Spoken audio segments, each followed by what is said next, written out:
Good afternoon, everybody. Thank you for joining us in another edition of our Self-Directed IRA Saturday. My name is Andrea Chacin, and I'm an IRA specialist at Quest. We have a great webinar today. We have Dustin Heiner with us. He is the founder of Master Passive Income, and Real Estate Wealth Builders Conference, and he's successfully unemployed, which I think is awesome. But we're excited for his webinar today. Before we bring him on and get started with that, I'd like to go over a couple of slides with you all. First and foremost, Quest does not provide any tax, legal, or investment advice or endorse any products, services, or investments of any type. And all information and materials shared here today are for educational purposes only. All parties are encouraged to consult with their attorneys, accountants, and financial advisors before entering into any type of investment. Very important there. So what's a self-directed IRA? For those of you who are joining us for the first time here, welcome. And also self-directed IRA is basically just an IRA. It has the same rules, the same regulations, same restrictions, same contribution limits, distribution rules, same everything. The only difference is going to be where you're allowed to invest it in. Here at Quest, you can invest it in investments or assets such as real estate. We call them private or alternative asset investments. Some examples, like I mentioned, real estate, either residential or commercial property, fix and flips, land, or you can invest in private companies like LLCs, LPs, and real estate investment trusts, for example. You can also, and another big popular one for among our clients are promissory notes, secured and unsecured, mortgage notes, convertible notes, etc. Those are just some examples of what you can do, but really the sky's the limit. And basically everything and anything that's not traded in the stock market that you can do outside of your IRA, you can most likely do inside of your IRA. Why? Well, typically people like to do this because depending on the account you have, all the profits go back into your account when you invest with your IRA, and they're not taxed. So yeah, if you have any more questions, if you'd like to go over the process and more details with one of us, one IRA specialist, please go ahead and scan this QR code, and we'll be happy to take you through the process, answer any questions you may have, and show you, kind of the specifics on how to invest with your self-directed IRA. That's all I have for now. And without further ado, let's bring Dustin up here so we can get started. Hi, Dustin. How are you? I'm blessed, Andrea. Great seeing you again, and super excited to be here to share about, how people can invest in real estate. So thank you so much for having me. Excellent. Go ahead. Take it away. All yours. Awesome.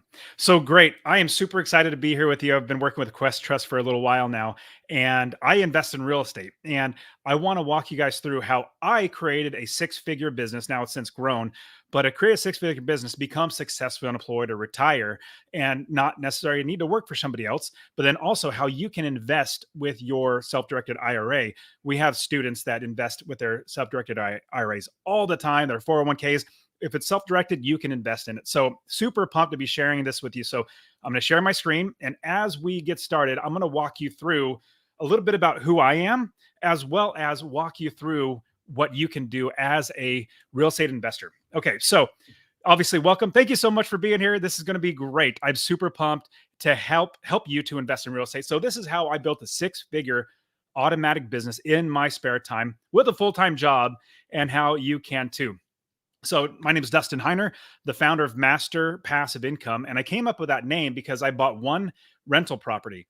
And with that one rental property, I made money over and over and over again every single month without working. I thought, my goodness, I've mastered passive income. I get literally just keeps coming in. And then I thought I could help other people. So that's where I came up with the name.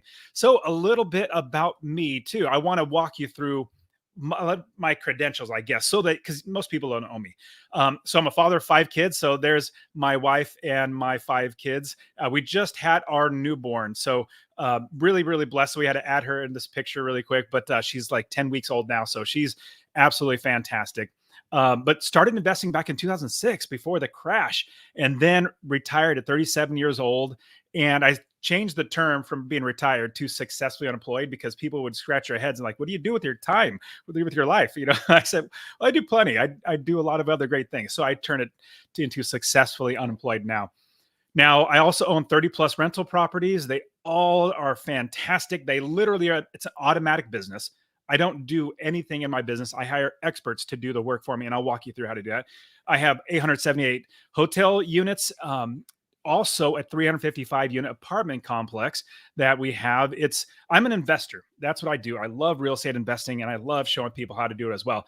Now, people might be asking or thinking, well, how do you get deals right now? Prices are so high. Well, you look on the left of the screen. This is my Airbnb. We just purchased in May, end of May. We closed on it, and it's doing really, really well now. It's making probably $1,000, maybe $1,500 a month in passive income. That's after everything's paid for. And on the right, we also closed in June a 355 unit apartment complex as well. And with that, it's a phenomenal. We raised $12 million. It's a $32 million property. We also bought it 60 cents on the dollar. So it's every single asset class is fantastic for you as a real estate investor. It could be short term, long term. It could be apartment complex, hotels, you name it. You can invest with your self-directed account because the IRS, the government has the ability for you to do that. And I want to show you how to do that because you're going to make so much more money and retire so much more wealthy than you ever thought possible. Now, also, I've also changed my life mission. My first goal in life was to quit my job at 37 years old. I was blessed to be able to do that. Now my new mission is in life, and this is why I'm doing this call, is because I want to help 1 million people to invest in real estate and hopefully become financially independent. It's a goal that I will probably never reach, but at least it gets me out of bed and makes me do so many amazing things with amazing people. Now, with that, I've started doing a number of things on the left-hand side. I have my Instagram account. We're at 11,000 followers, which is great because I'm just teaching people how to invest in real estate. You can follow me there too if you would like to. Then also my podcast, the Master Passive Income Podcast. Been doing it since 2015 or 16. 2 million downloads now, so definitely you could check that out. I'd love to help you. It's literally just me teaching how to do this. I also created a conference, 2 conferences, the Real Estate Wealth Builders Conference, which Quest Trust came in as a part of and helped so many people to invest in real estate. So let me move on from here because this is just what I've been doing to help people to invest, but I want you to invest. So I want to literally walk you through. Now, we're going to start with understanding about real estate investing. These are the 6 ways that real estate makes you money. When you buy one piece of property, one rental property, short-term property, whatever it might be, you make money in 6 different ways. Let's go through them. First one is cash flow. I love cash flow. It's passive income. In fact, that's how I feed my family. I literally make money every single month, and that goes to putting a roof over our heads, buy food, and take care of our entire family. And that's how I became successfully unemployed. That's monthly cash in your pocket. Next one is equity capture. We make money when we buy a property. We're investors. We don't overpay for properties. We don't even pay asking price or market value. We capture equity, which means we buy it for lower than it's worth. Hopefully you buy a house that's maybe worth $150,000, and there are homes that are still worth $150,000, but you buy it for 125. You capture $25,000 equity. Next one is forced appreciation. You buy it, you put some effort into it, maybe $5,000, $10,000, and hopefully you've made it worth even more than you put into it. Put in 10 grand and it'll probably be worth $25,000, $30,000. So you capture, let's say, $20,000 in equity. You force the appreciation up just by working on it and making it nicer. Next one is market appreciation. We know over time the values go up. And even though there are corrections where values come down, they eventually go back up. I invested back in 2006. That's when I first started investing. And all my properties, the values went down in 2009 and 10. But I didn't care because I'm not investing for appreciation. I'm investing for cash flow, passive income every single month. Now, all my properties are literally like triple how much I bought them for back in 2006, 7, and 8. All right, next one. Mortgage buy down. Your mortgage is paid down by your tenants. Like, I don't pay my taxes, I don't pay my mortgage, I don't pay my insurance, I don't pay for property manager, I don't pay for any of that stuff. Like, I don't have to get a job to pay for that. I account for all those expenses, and we'll get into this in just a second. Before I even buy a property, it's all accounted for so that it's paid for by the rents that you collect, and you make money in passive income. So your mortgage gets paid down by your tenant. Tax advantages. This is one of my favorite, and you're going to absolutely love this because if you're on this call, more than likely you have a little bit extra money. You have maybe more money than time, which this is perfect for you. Real estate's the perfect vehicle for you to park your money, to make money and create generational wealth. Like all my 5 kids, they will literally get all my properties when I die because I'm going to literally give it to them.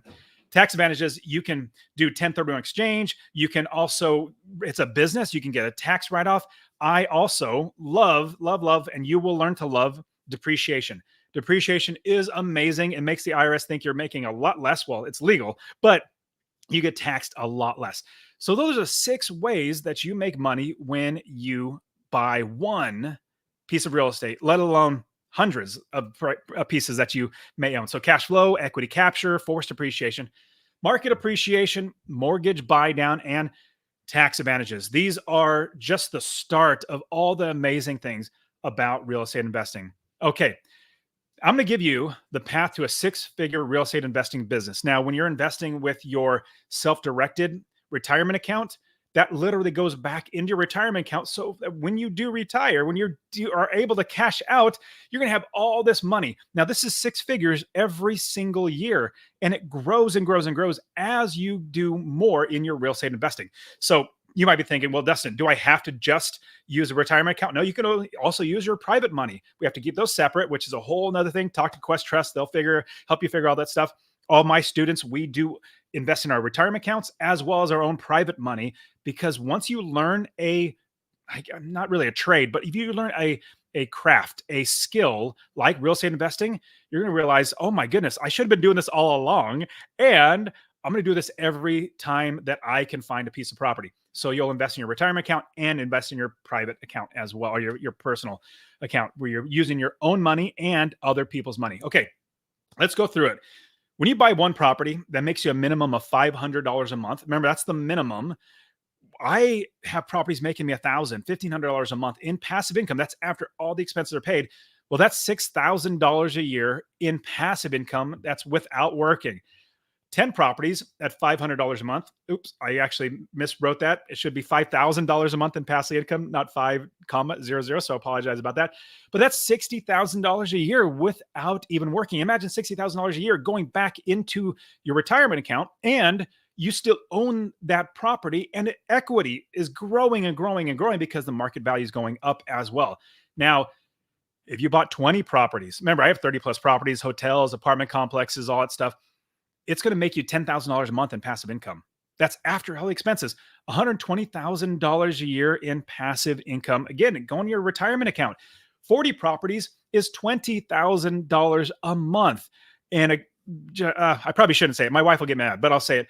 I'm a little above that now. Like, it's just great, all the passive income where every single month you're just making so much money. You don't even have to worry about your bills. You don't have to worry about things. You can now put it towards your retirement. That's $240,000 a year in passive income. You need to be investing in real estate. Now, let's go through it. I learned quickly the wrong way. Back in 2006, when I first started investing, there was an infomercial that came on late at night, and one of those gurus came on and said, hey, we're coming to your town. We're going to give you a free 2-hour seminar, teach you how to invest in real estate. I was like, great. And so I went to this 2-hour seminar. It was very bad. It was all hype and all sales pitch. And the guy from the main stage said, now run to the back. It's normally $1 million, but it's $1,000 today. I ran to the back and I paid the $1,000 for a 2-day seminar. Well, that was even more hype and sales pitch, that 2-day seminar, for a $80,000 course, a $60,000 course. It was all a sales pitch for them to make money. I followed the gurus, and I learned the hard way that I needed to not follow them, but I needed to build a business, which I'll get into in just a second. I followed the gurus and bought a house in Ohio, lived in Texas, sorry, Texas, lived in California at the time. I said Texas, I also invest in Texas as well. But I bought a house in Ohio in 2006, and in 6 months my property manager started stealing from me. It was bad. But I didn't just hang my head and say, "Oh, it doesn't work. I'm going to not do it anymore." I realized there has to be a way. People have been doing it forever. Maybe I just did it wrong. Well, I've always been entrepreneurial in my life, and I realized the right way is I need to build a business first. I needed to make sure that I had a business that ran itself. And you can do this with your retirement account as well. You just make sure that you don't touch the money, but you're self directing it. You're managing and running your business. And I'll walk you through exactly how to do this. So I'm going to give you the roadmap. This is the investor success roadmap. And I have just a quick acronym for you. It starts with the real estate. So out of real for real estate, you recognize a target rental market, just like any business. If you have any business, you need to make sure that you have inventory, you need to have customers, you need to have people to run the business. Same thing. Next, you establish an automatic business. Remember, I don't do any work. I don't want you to do any work. I want other people for you to do work. Now, even though I own 30 plus properties, hotels, apartment complexes, I have other people do all that work. I just play with my kids. I go to the gym. I have a great time, jump on calls like this. Also, you need to approve others to help you succeed. When you build a business, you could only go so far if you do everything yourself. If you're a self-employed person, you basically own a job. That's not bad, but you own a job. It's now time for you to now grow into where you have other people doing all the work for you. So now you have a functioning business. Then you lease a property that is $250 or more in passive income. I suggest $500. We try not to buy any homes that are under $500 because we want to have passive income. But at the very minimum, I suggest never buy it under $250 a month. Now, let me share with you the easiest part of the property because I always get this question from my students. We got hundreds, if not thousands, of students now that we coach to invest in real estate, that they always ask, well, how do I get money to invest? How do I find properties? That's actually the easiest part. The hard part is building the business first. Buying the property, finding and buying the property are very, very simple.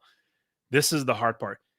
Building the business first. Now, I'm going to give you the secrets to investing in real estate. I'm going to give you 6 secrets to investing in real estate right now. So if you're going to start taking notes, this is probably the great time to start taking notes. Secret number one. I hope I have these. I was working on this morning. Hopefully these numbers are going to line up. Anyone can invest in real estate. That's the number one thing. That's the number one secret. Anyone can invest in real estate. I personally started investing back in 2006 and I didn't know what I was doing, but I figured it out. Then now after I figured out, I literally teach all my students how to do what I've done. I invest in Ohio, Texas, Arizona, Indiana, and Tennessee.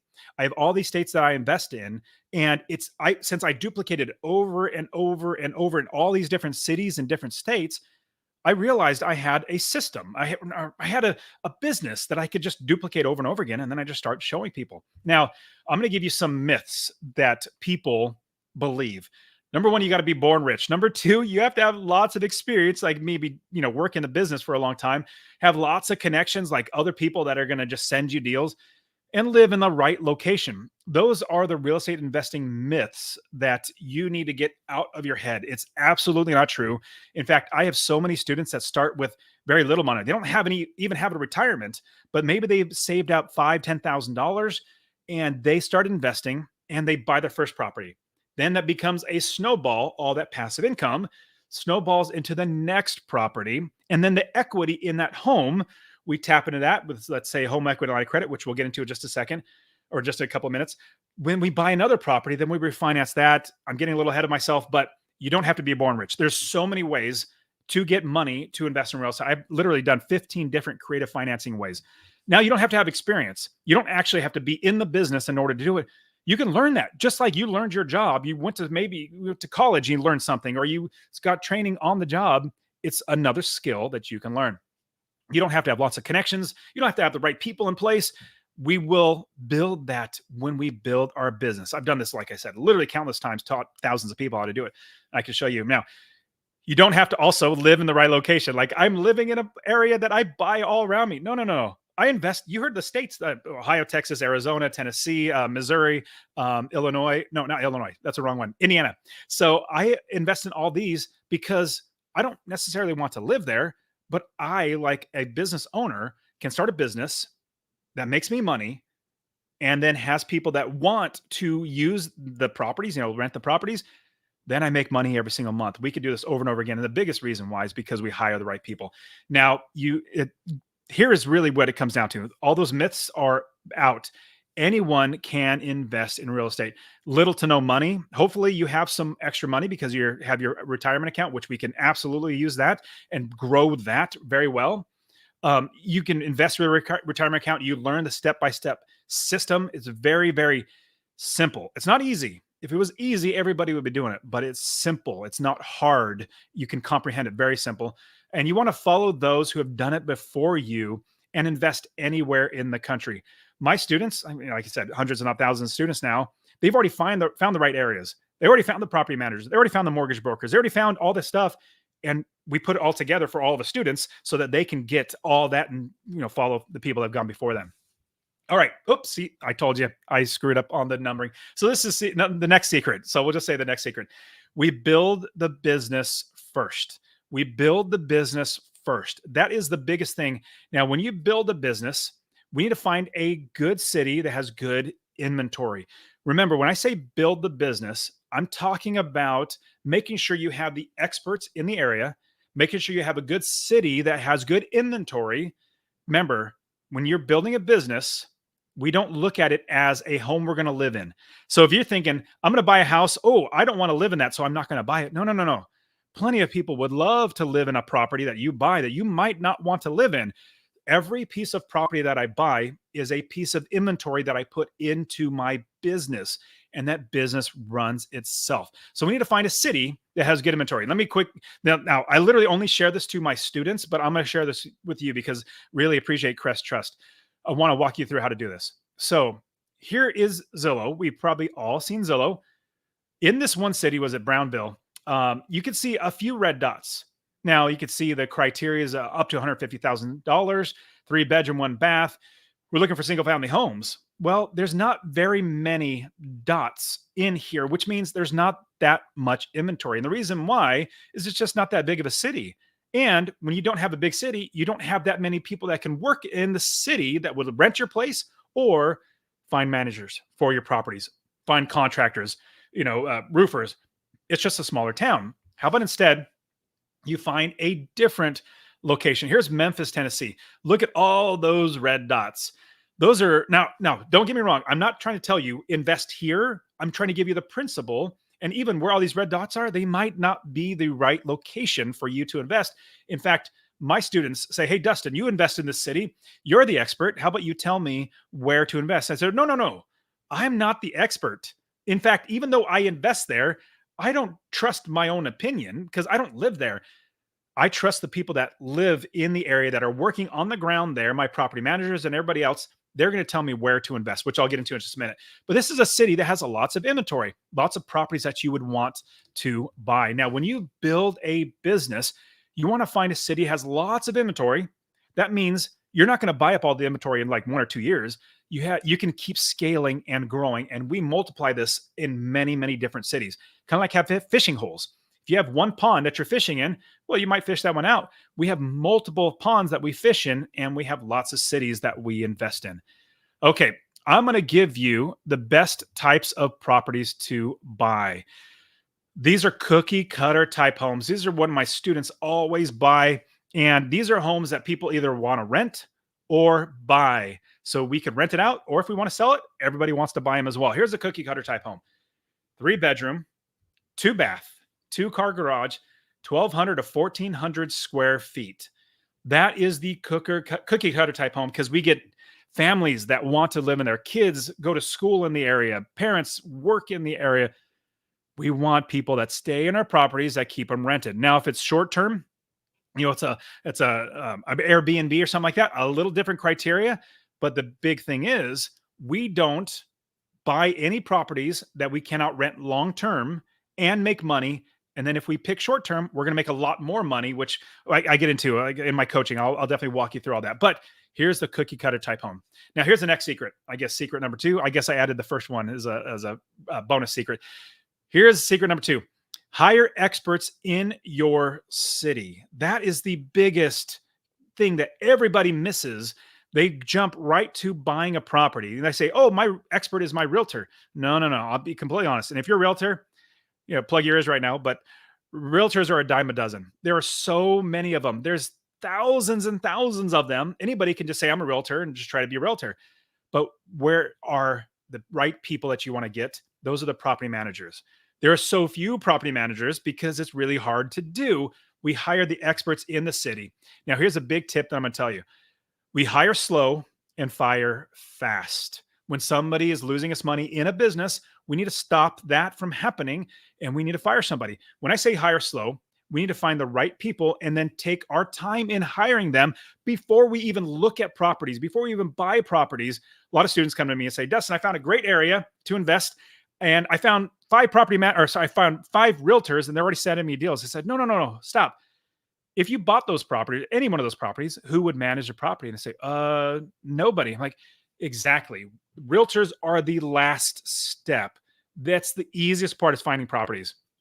But what we do is we find the right property manager. We hire slow and fire fast. Here's hiring the right people: property managers, mortgage brokers, insurance agents, property inspectors, contractors, handymen, tradesmen like electricians, plumbers, roofers, wholesalers, realtors, title companies, and more. You can see realtors and wholesalers are the last on the list because that's the last part, is finding the inventory.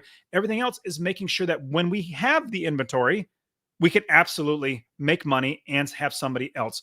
So we want to hire the right people. Secret number three: that's when we utilize the experts to make sure that you are doing everything right in the business. That's the main thing. I don't want to just hope that I'm making the right decision. I want to know I'm making the right decision because I have the experts doing the work for me. Now, your property manager is by far, if you're going to find any one person, it's your property manager. They are your quarterback of your team. Think of football. The football team has the quarterback that helps them and protects them. It scores for them, which makes you money. It also keeps the defense on the field so you don't lose money. That's what your property manager is. You want to find your right property manager. In fact, I have a list of like 25 questions that I send, or that I have my students go through, that they ask these property managers. And I also give them the answers of what they should be so that they find the right property manager. Because if you have the wrong property manager, remember, my property manager started stealing from me within 6 months. The very first one, I didn't know what I was doing, but it's since figured it out. Now I keep property managers around for years and years and years.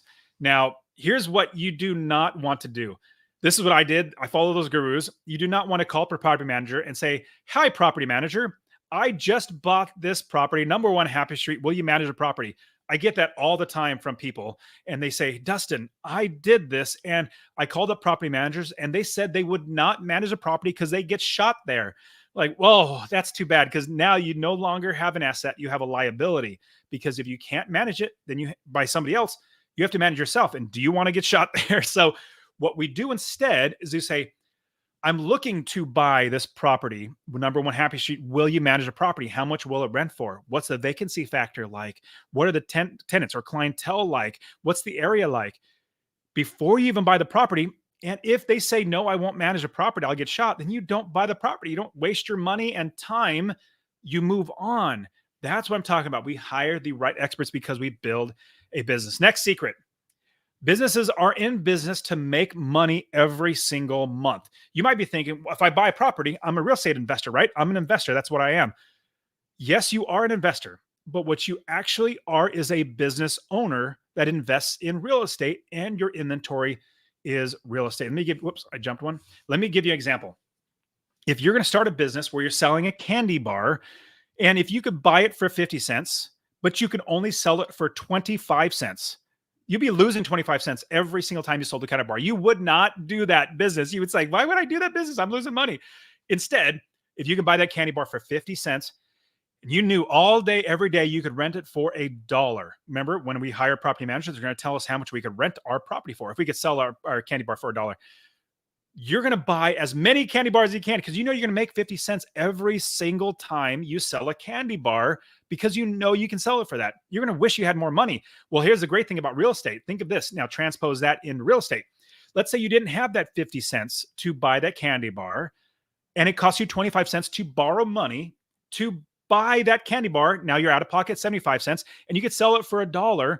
Well, you're going to make 25 cents. You're going to think, how can I borrow more money to buy more real estate? Now, I'm not saying to go into lots of debt. In fact, 30 plus properties I own, I literally have, I think, 3 mortgages on all the 30. So it's all just passive income. So I'm not saying just get over leveraged. That's how people got crushed in 2006. I didn't get over leveraged. I focused on passive income and making money every single month. Income minus your expenses, just like a business, equals your profit. Now, here's the biggest thing that I want you to realize. Anytime you buy a piece of property, see that last line or last word, profit. I want you to make that profit one of your expenses. Here's a big key nobody talks about. Profit from your business to make you money goes into your pocket every single month. Well, make sure you don't just guess and hope that you're going to make passive income. Put that, if you want to make $500 on that property, you add that in as a line item in your expenses, and then you make sure that your income exceeds that expenses. Hopefully that makes sense, but we can get into a lot more of that a little bit. Oh, and also, if you want to ask any questions, put them in the chat. We would go through some questions as well. Now, here's another secret. Creative financing using OPM, other people's money. I've literally, and I counted 15, and I think I've just found the 16th way to invest in real estate with other people's money or creative financing. Like, you don't have to get a job, work your entire life and save up $50,000 and buy your first rental property. And then you're tired and you can't buy another one because you're so tired and you don't have any more money. No. We literally buy properties with no money down, with our home equity line of credit, which I'll get into just a second. Let me jump into that. Okay, here are creative financing also. This is just a few of them. Self-directed IRAs, self-directed 401ks, your retirement account, you can use that to invest in real estate. You can use a home equity line of credit. Quick example, a pastor up in Sacramento, California, got me to coach him. I'm coaching him. He didn't have any money. He said, Dustin, I don't have any money. How do I invest in real estate? Because I know I can't work forever. I need to have some retirement. And I said, well, let's look at what you have. He had a house that he bought in 2015. It had some equity in it. So we got a home equity line of credit, pulled cash out to buy a house in Georgia, Atlanta, Georgia, bought that house, fixed it up, got it rented, and then refinanced it and then paid off his home equity line of credit. Now he literally has no money of his own. He'd have to work to save it and to buy that Atlanta property. He's literally bought with no money and paid off his home equity line of credit. Here's seller financing, which is great. Hard money using fast, quick turnover of money. Subject to, we are assuming existing mortgage. That's going to get pretty big here pretty soon. And I can show you how to do that. Basically, people are going to be losing their homes. They have these 2 and 3% and they paid a lot of money. Well, you can assume these properties and make money on private money, commercial loans, portfolio loans, blanket loans, signature loans. I've even used a credit card and did a cash out advance and bought a property. It's because I own a business, and I knew if I borrowed that money from that credit card, my business, when I bought the next property, would make me money, just like that candy bar analogy, so I could keep making money. Another secret, we automate with systems, procedures, and processes. We make sure this business is automatic, where it's going to run on its own. You know, a lot of people have heard of the book, The 4-Hour Work Week. Well, the premise of the book is you make your life and your job so that you can only work 4 hours a week. Well, my opinion, working 4 hours a week is for suckers. I don't want to work 4 hours a week. I don't even want to work 4 hours a month. I maybe work like maybe 30 minutes a month on all my properties because I have experts doing all the work for me. I just review everything, make sure everything looks good, and go back to play with my kids. So we create a systems, procedures, and processes. Here's a quick example of what that looks like. Rent is due on the 1st. Late after the 3rd, this is a process. Rent's due on the 1st, late after the 3rd. On the 4th, you give them a 3-day notice. Like, you don't just say, oh yeah, let me just go ahead and let you not pay the rent. If you called your mortgage company, your bank, and said, hey, I just my son just went in jail. They give him a sob story. My son in jail, and I had to use the mortgage to pay for that to get him out. Will you forego my rent? They're gonna or my mortgage. Just say no. You have to pay your mortgage.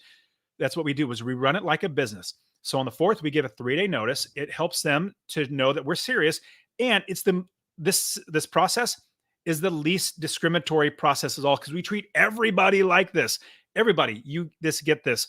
On the fourth, you give a 3-day notice. Then you give a late fee and you start the eviction after that 3-day notice is up. This is just one example of all the systems and procedures and processes that we put in place to make sure that we're making money. We also have other ones to make sure we're finding the right tenants that aren't going to be squatting, that aren't going to be, having problems or want to leave in 6 months. This is what you need to do. Now, oh my goodness. I know I talk fast because I get excited because this is so much fun. This has changed revolutionized my life, and I want to help 1 million people. So you might be feeling like you're drinking from a fire hose right now, but I literally have something I'm going to give you for free just for being here with Quest Trust. I'm going to give you my course. I want you to text the word rental, RENTAL, to 33777. And I will literally give you my free course, literally walking you through how to do all this stuff. You don't even have to come and get coaching from me. Take this and start investing. Many people have. Or you go to masterpassiveincome.com/free course. Text the word rental to 33777 or go to masterpassiveincome.com/free course. You can also, if you wanted, let's say you're saying, Dustin, I want to jump into coaching right now. In fact, we just brought on 3 students this last week because they are seeing how amazing their lives are changing because of real estate investing. You can email me, support@masterpassiveincome.com. I'll have a discount. I don't want to, this is not a sales pitch at all. It's just, I'm going to help you out.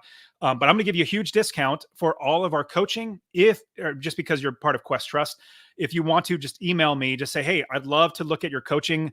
We have membership, we have one-on-one coaching to help you out. But literally, I'm going to give you a huge discount just because you're a part of Quest Trust. I really appreciate Quest Trust. They're great people. But either way, I want to see you succeed. And this is how I am giving back to make sure that I'm helping 1 million people to invest in real estate.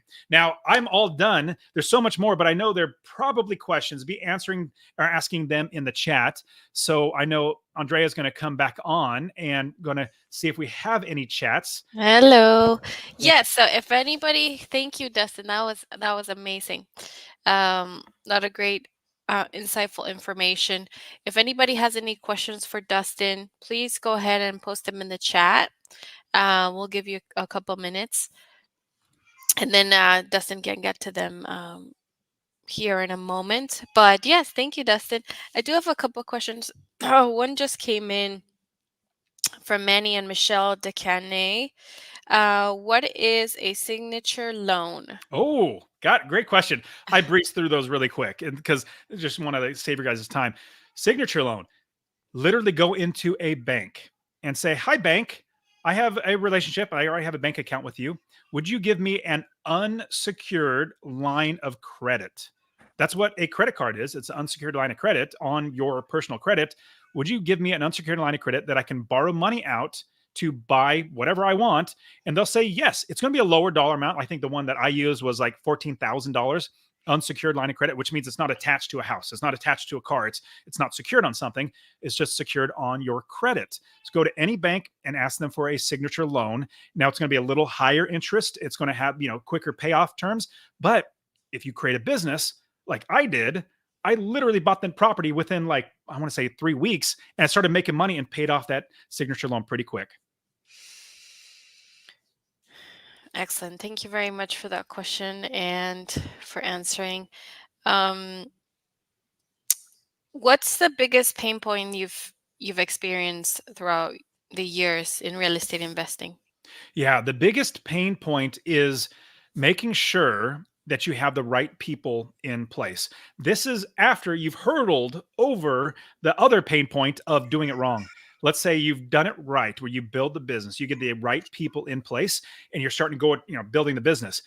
But the biggest pain point is doing it wrong and then doing it right. So finding the right people and doing it well. So for me, when I said my property manager started stealing from me within 6 months of me owning the property, it was horrible. I had no clue what I was doing. So I just found somebody. They said, hey, I manage properties. I said, okay, good. You got a pulse. You seem trustworthy. Let me just have you go ahead and manage my property. Well, what's sad was she wasn't trustworthy because I did an interview. So the biggest pain point that I found is it's not money. If you're worried about the money, hopefully you're here, you have some retirement account money, which we can use, but we can also do with no money, use your own money. Um, Also, finding properties is a big pain point that most people say, like, how do I find properties? You saw that first deal that, let me jump back to that first deal that I did, or not first deal, the most recent deal that I did. I literally bought, is it this one? Nope. I bought the Airbnb. So this Airbnb, I bought it for $420,000, but I captured $20,000 in equity, 8% interest rate. You might be thinking that's a lot of money, 8%. Like, well, if the interest rates go up to 14%, I'm going to be happy I have an 8%. And if they go down, I'm just going to refinance, which is great. But here's the great thing, I am making money every single month in passive income. Same thing with this apartment complex. The pain point for most people is, how do I find properties? How do I get money? But how do I find properties? Because I'm a real estate investor and people know me as a real estate investor. This property literally came to me. A realtor said, "Hey, we need you to buy this property. The seller is distressed. They have another project they need the money on. Would you buy it?" I said, "Absolutely. Let's go ahead and buy it." So I got three of my other partners together. We bought this property. So the pain point is not finding or the money, which obviously Quest Trusting will help you with the money.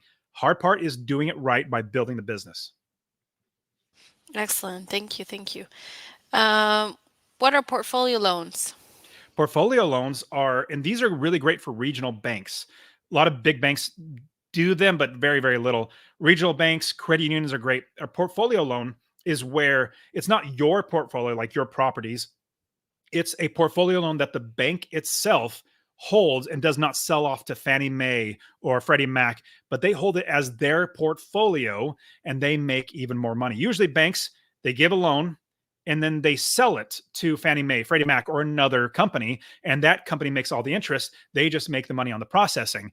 Well, this way, portfolio loan, you get better. Like, you actually are working with people that you're going to talk to face to face. You're going to get better loans because you're working with like a mom and pop or like a regional bank or a small city bank that you're going to be able to work with. Awesome. Amazing. Um, Another question from Richard Hall.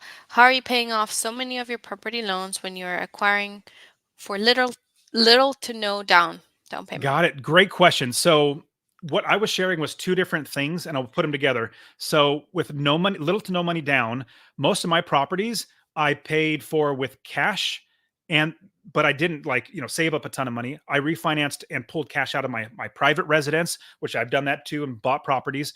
I also snowballed, which means every time I made more money in all my properties, I didn't spend that money. I didn't buy a new house to live in personally or buy new cars.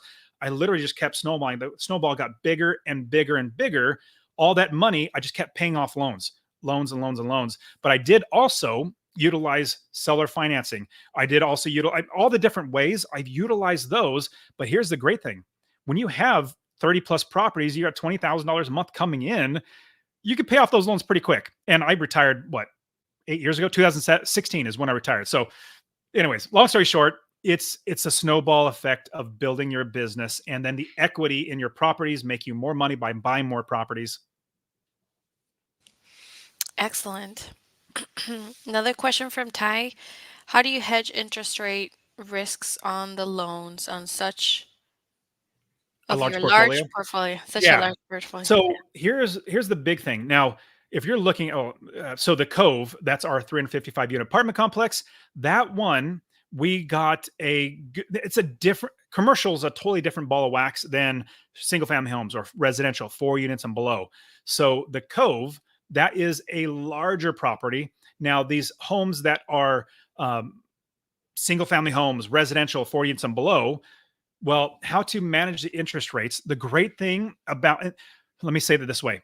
I love commercial, but I also absolutely love, actually, I'm much more of a residential business owner because when I buy that property, it makes me money every single month. And it's a 30-year fixed loan. And then over time, it's paid off after 30 years. And so I don't worry about interest rates going up, down, or sideways because when I buy the property, I make sure that's going to be making me money no matter what. And especially if it's a 4 units and below, a regular conventional mortgage, the 30-year fixed, you're not going to worry about any of that. Now, one quick caveat: since you guys are probably have a little bit more money to invest because you have your retirement account, you can invest. When you invest in something like a commercial property, this is where I want to really dive into your question. It shouldn't take that long, but I'm going to dive into it. When you get a commercial loan, it is not a 30-year fixed. It's usually 3 to 5 year terms, and then you have to refinance every year. There's a reason why. You might have heard a lot of syndicators. Those are people that resale apartment complexes. They call themselves real estate investors, but they're not really. They just get you to invest in deals that other people get. Well, what happens is they just get bad loans, and these bad loans come due in 3 to 5 years, and then they have to either sell or refinance.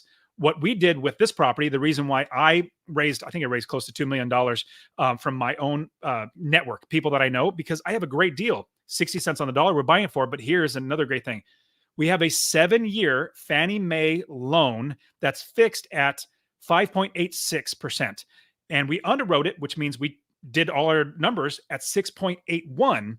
So we got it so much lower interest. With that, we're making $32 million loan. We're saving a ton of money in interest. So that's a little more money back in our pocket. So here's boil everything down. Every property, you make sure that you're protected. If it's residential, make sure that you're protected because you're making passive income. You count all your expenses. If it's commercial, make sure that it's a good loan, that you have a long trajectory to exit the property. Amazing. Thank you so much. We have great questions, everybody. Keep them coming. We have time for a couple more. So go ahead and ask away.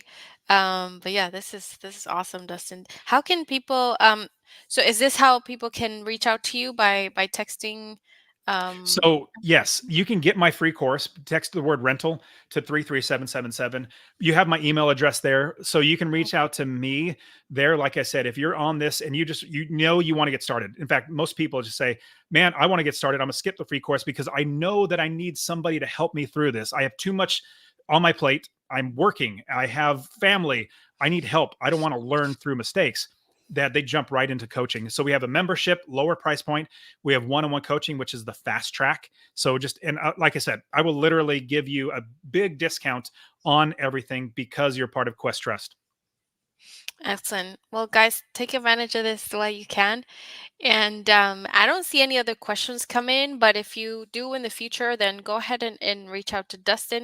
If you have any questions that you'd like to invest with your IRA, go ahead and reach out to us at Quest. Oh, one question came in, so let's just go over this. Does the bank require you to hold the property under personal name instead of company name?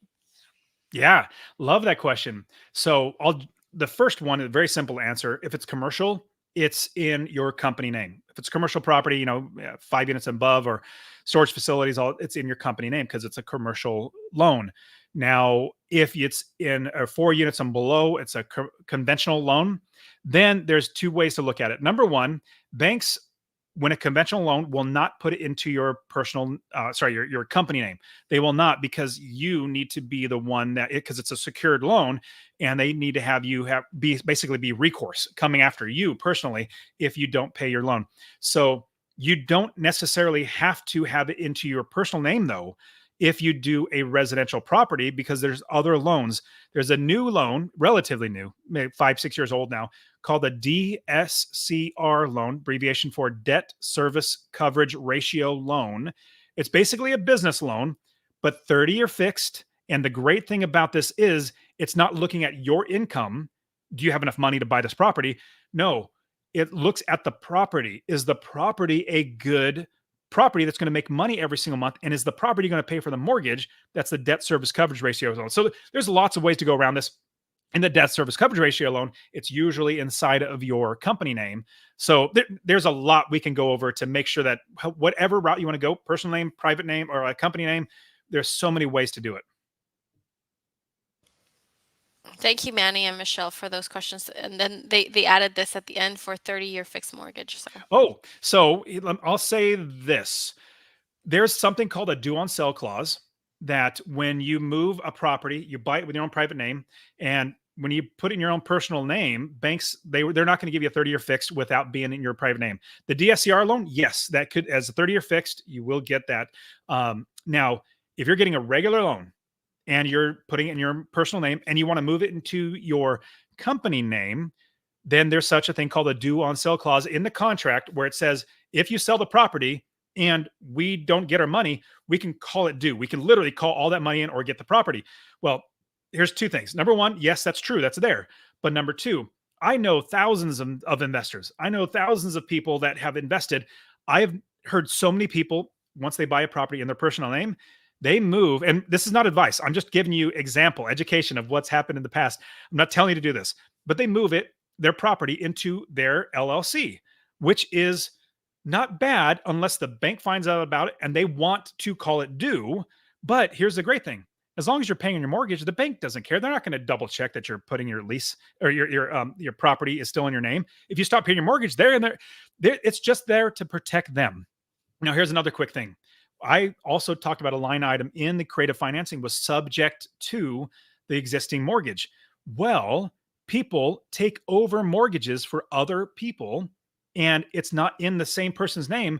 They could even put it into the LLC name and the bank is happy because they just keep making money. So long story short, I love giving all my students all the different options, show them all the different paths to get there and most likely the outcome of each one of those paths because I've done it so many times and then everybody's risk tolerances are different, their goals are different, financial situations are different. They just make the best decision from all the options that are out there. So when you see all the options, then you're going to think, "Oh man, this is how I want to go," or "I don't want to go that way," or "I do want to go that way." Awesome. Thank you. Um, Ty asks, do you typically stay away from ground up development investments due to construction loan refi risks you just mentioned? Not necessarily. I personally have never bought a they're calling it now build to rent homes, which that's a relatively new thing, last couple 2 3 years. I have never done that myself. My students have. So basically, do I stay away from ground up developments? No. Any deal is a good deal. Now here's the thing. I get students to say, Dustin, should I buy a ground up development or a brand new build, or should I buy a house that's already built and already I can just take it over? Well, students have that word or in their mind. Should I do this or that? This or that? Should I use this money, this IRA money, to buy this type of property? Or should I do it? It should not have the word, you should not have the word or in your brain. Because when we're thinking about should I buy, from the ground up properties, or should I buy ones that are already existing? You take whatever deal comes your way that works well for your business model. It should be an and, not an or. It should be, should I buy this and that? Meaning, whatever deals first. If it's a ground up development deal and you're like, this is a great deal, great property, great loan, I'm going to make a lot of money, then that's a great deal. Let's move forward with that one. So get the word or out of your head and put and whatever deal comes your way. And obviously you have to know what you're doing. And that's a great thing about if you work with me and my coaches here at Master Passive Income. A lot of my students have become coaches because they've done so well and they really just love helping people. We help people to see if this is the deal that's in front of you, what's the best route to go? And if it's a good deal or bad deal. In fact, the only thing I will tell my students and what we will tell our students is do not buy this property. We'll never tell you to buy it.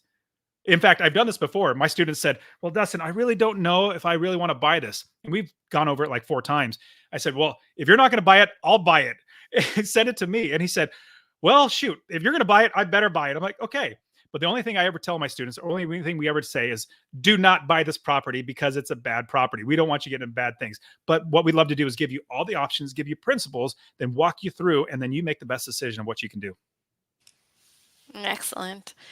Um, Question from Aparao Jatla. Dustin, if you buy a property in an IRA account, how do you claim depreciation since you don't pay taxes on an IRA account? Well, that would be definitely a Quest Trust company question as opposed to me. I mean, Andrea, Yeah. do you have that answer? Yes, 100%. So there's two answers to this. The most straightforward one, if you buy a property cash with your IRA, then you don't have to worry about depreciation or anything like that. Because, like you mentioned, everything goes back into your account tax free. And depending on the account that you have, is if it's a traditional IRA or a tax deferred account, then you take care of the taxes when you take your distributions at retirement. But if it's a Roth IRA, which is the powerful account, then you take those distributions tax free at retirement.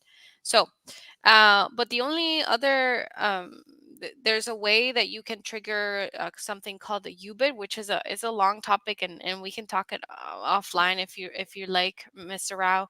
But whenever a property is that you invest in with your IRA is debt leverage, sorry, then you might trigger this UBIT tax, and you at this point you can use depreciation tactics to offset some of the UBIT tax there. But again, we can talk more offline about this. And so I want Um, to add really one of quick thing. course. If you guys have listened to Andrea, she gave you some really, really good advice. I don't want, like I said, I don't want to be the expert in any of this stuff. I don't want to be expert in properties, areas, accounting, lawyers. I hire all those people. But now here's the great thing is I make sure that my business pays for all of that. So I don't have to pay for it myself. So that's what we talk about building a business. Like I have accountants take care of everything. I have lawyers take care, hire Crest Trust to take care of things. So that's what you guys want to get experts like Quest Trust so that they can make sure you're doing everything right. And then I'm going to Mhm. be on my end helping you to invest everything right. Correct, correct. Um, Another question from Manny and Michelle. For subject to loan, what do you do with a landlord insurance? So are you talking about the tenant insurance, like you having a tenant in there and then getting your own insurance on it? Well, you're going to be fine because you have, if that's the route you're going, you're going to be fine because when you do go a subject to loan, you literally put the deed in your personal name. You literally record a deed, go to the title company, they'll write it up for you. They'll go to the county recorder's office, record a deed. So now the deed is in your name. Now there's still an encumbrance, still a mortgage on it, and then you make sure you get an insurance company, and that insurance company is going to make sure that the bank, the mortgager is going to have their name on that just in case something happens. That's the way that we do it. Thank you. Um, Sorry, we have a couple of questions from Mr. Rao regarding the IRA. So, in regular IRA, depreciation does come into picture. So, it depends again. If you trigger the UBIT tax, then yes, you can use the depreciation tactics. And then you ask, does Quest give advice on this topic? So, Quest doesn't give advice per se, but we do go over the rules, the restrictions, and all the rules. So, and then we can guide you on to what type of attorney and CPAs you need to hire, I guess, so that you can get the correct advice on the topics. But I've also shared my contact information there for Mr. Rao so that we can have a consultation if you like, and we can go over all these topics, or specifically the taxes, the UBIT topic. And then, any last thoughts to add, Dustin? We're coming towards the end here of the Yeah. of the webinar. Yeah. Totally. And so if you have any more questions, please ask them. But one thing I don't believe I mentioned. So the apartment complex that we just bought, it was tremendous. 60 cents on the dollar. The seller owned it for 15 years. And so with that, they doubled their money and we captured 40% equity, which is terrific. But here's another great thing. We raised money. We have so many people using their IRA, their self-directed retirement accounts. We had a couple people, I believe, use Quest Trust for their retirement account that they invested $50,000 or 100, $200,000 in this deal. They get a preferred 8% return. They also get, hopefully we're going to exit in 3 to 5 years at 2.5 times our money. It's just a tremendous, your self-directed IRA is a tremendous way to build generational wealth. If you're using it to build your own wealth, so you have single family homes, that's terrific. Then you also want other asset classes. You want to not necessarily be diversified. That's not the right. When I talk about diversification, it's not like stocks and real estate, which you can. That's great. What I'm saying is you have different asset classes in real estate. That's you're not diversified. You're inside that asset class, which we know literally goes up over time. It almost like I think it's like every 15 to 20 years, real estate doubles in value. So that's great. Plus, you're making money in passive income. So you want to be able, and so honestly, like, even if you want to invest in this deal, we're just about ready to close the deal. We have options for people to invest in there as well. But again, I'm not a syndicator. I'm just a real estate investor. And then when I have a good deal, I bring it up to people. But it's terrific having everybody on. Excellent. Yes, I want to thank everybody for joining us and for all the great questions too. And of course, thank you, Dustin, for all the great information. Hope to have you again soon here with us again. But yeah, I hope everybody has a great weekend. Thank you. All right, take care.